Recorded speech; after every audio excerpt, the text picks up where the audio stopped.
Amwe a memba ndundu ya athuri a Gikuyu kuma Eldoret County ya Uasin Gishu ni macemanĩtie na kũregana na rĩendekithia rĩa amwe ao gũthura mwaria wa kĩama kĩu.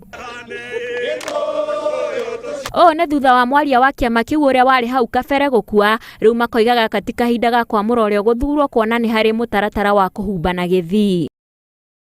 Gĩthii nĩ kĩrĩ maũndũ makĩo, ũngĩkĩrwo ũtagĩrĩire na ũngĩkĩra na ũtagĩrĩire nĩ kũrĩ maũndũ makumaga na thutha.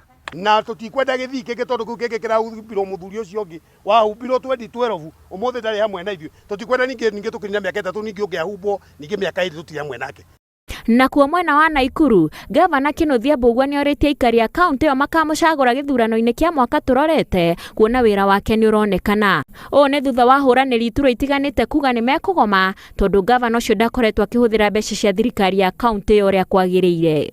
Hatukupiga mtu, tueleze mahali tumetoka, ile tumefanya, si kweli?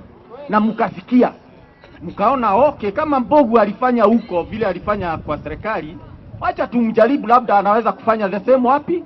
Hapa. Kwa hivyo anybody else akija msikizeni tu, hata akiitana eteni msikize, lakini msikize kwanza kama anaeleza mahali alikuwa, record yake mahali ali. Na tũgĩthiĩ mwena wa Kiambu, ahũri biacara Rũirũ nĩ mekũrũrũnganĩte makimenereria gũthũka gwa barabara na gũcũngĩrĩria maĩ kũingĩra nginya mawĩra-inĩ mao. Mundu ũrĩa ũkomborete nyũmba ya biacara ũkaga rũcinĩ wakora indo ciaku nginya mĩtu nginya kĩ ciothe cihũrĩte maria nginya na siweji, tũkakĩrigwo atĩrĩrĩ twĩna ciana ta ici nini, tũkarigwo atĩrĩrĩ aikũrũ tũcagũranaga harĩ kwaria marĩ nĩkĩ kĩratũma tũrekererio haha.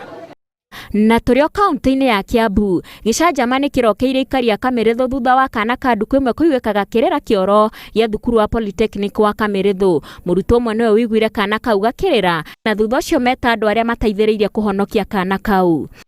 Moka na ihenya mũno na matũteithia, after 20 minutes nĩ mũtũhota kũruta kana kau kĩa muoyo.